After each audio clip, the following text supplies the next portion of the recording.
the soot. Not only do you have a soot problem and a radiation problem, but the carbon monoxide was huge. That's something no one ever talks about. The carbon monoxide, but basically you get sick at low levels, like low level CO levels of 40, 50. Carbon monoxide detectors don't even go off till 80 after 4 hours of exposure. Not only that, it'll damage you, it'll make you sick, it'll cause all types of health issues. What happens is and that's probably not a good number. I bet it was even higher in some areas and lower. Whenever you have a forest fire and you're burning, you have what's called incomplete combustion. The wind's blowing at certain 50 miles, 40 miles, and I think they had some heavy winds during those California fires, especially up at the Paradise area. And when you've got that wind along with wet wood, it's not even dry wood, you're going to have incomplete combustion. And one of the byproducts of incomplete combustion is carbon monoxide. They didn't tell those people, they're like, they're putting masks and stuff on. You could still get poisoning, low-level poisoning. 40 parts per million, getting sick. Low-level carbon dioxide poisoning at 20, 30. Some were higher, some were lower. It doesn't matter. Anything over 10 is bad, okay? 10, 20, 30, you can get low-level exposures. And what happens is whenever you're burning a forest and you have what's called incomplete combustion. You got the wind blowing, the wind's changing, you've got turbulence, and the trees and stuff is burning, and now you're getting incomplete combustion. You're getting all types of particulate. You're getting small particulate, the 1 microns, the 2.5 microns. All this stuff is getting in your lungs, and then carbon monoxide to boot.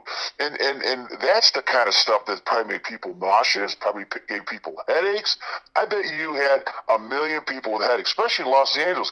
The people in Los Angeles got whacked. They got whacked not only with just carbon monoxide, but with soot, low particulate, 2.5s, 1. These microns are small. They get into your lungs. This stuff can cause cancer. Not only cancer, but other types of problems. And not to even mention, those fires started in radioactive Superfund sites. I mean, the one place they had a nuclear meltdown in 1959. The first nuclear reactor melted down. All that was contaminated. They had other types of nuclear reactor accidents. And let's not forget about Fukushima fallout in 2011 that nobody knew about. Now, all that fallout was in the trees, so there could have been radioactive trees, radioactive branches, all burning up. And this stuff is all going to California, and everyone's sitting there putting on a little dust mask. You think a dust mask is going to save your life when you've got carbon monoxide, radiation, alpha, beta, gammas? Now, and then you've got soot, and you've got all these small particulates. Absolutely not. I think they should have evacuated the entire city. They should have evacuated the entire city. These people are first responders, and we know what happens to first responders. What happened to all the first responders in New York? They're not doing that good, are they? Well, these people that were at this fire aren't going to be doing good either. And it may be a long-term effect for these people. Carbon monoxide is a serious issue. 40 parts per million is what they were getting on their meters. And you know what? That's just 1 meter. It could have been 80. It could have been, I don't care if it's 50. That's 50 parts per million that are too much. If I go to somebody's house and I test carbon monoxide, I'm a carbon monoxide expert. If I find 15 parts per million, I'm telling my people they got to fix the problem. I mean, 15 parts per million is 15 parts too many. Okay? So everybody was sick. Anybody would have got sick walking around there.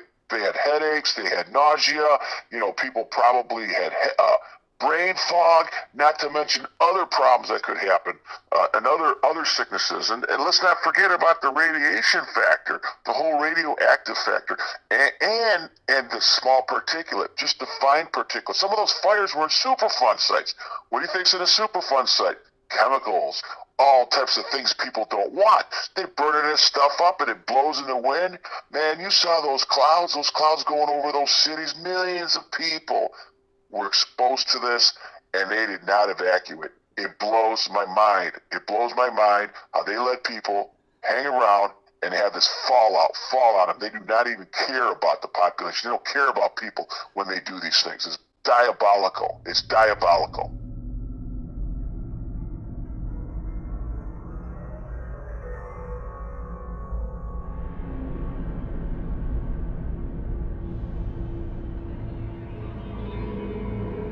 Diabolical. It's diabolical.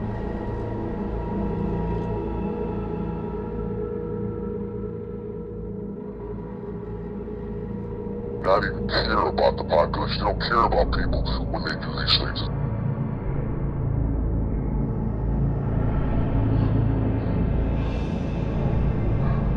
It's diabolical.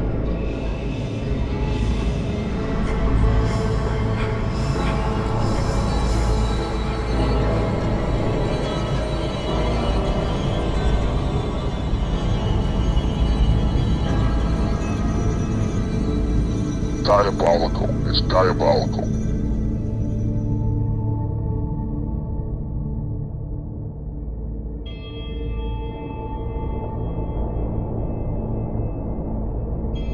Diabolical. It's diabolical.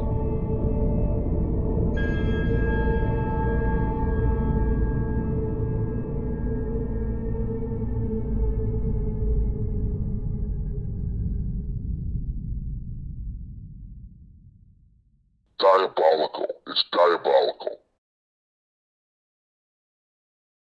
Now here's your radiological event. Besides the carbon monoxide, check this out. This is on November 8th. Nothing. Here's November 8th. Down to 156 CPMs.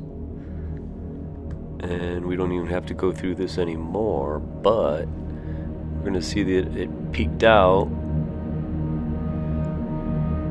at 365 counts on November 19th. This right here is the radiation being picked up as it came down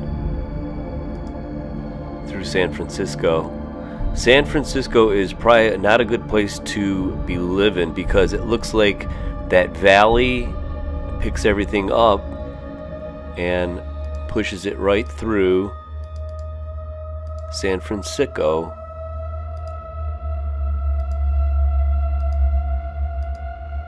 Here comes the plume. 40 parts per million right there. And look where it ends up.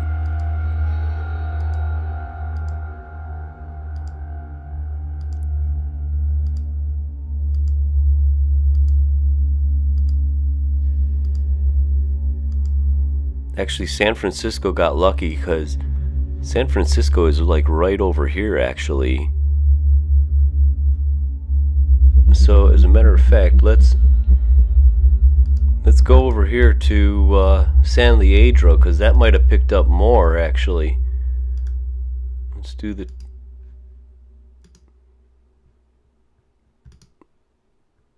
Oh boy. It's diabolical. Look at this. On November 6th, mysteriously went offline. Oh my god, look at this. From November 6th, and then it doesn't go back on until November 26th.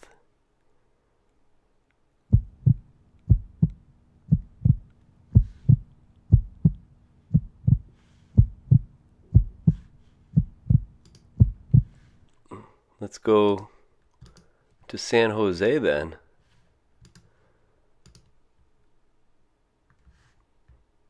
Let me take a guess.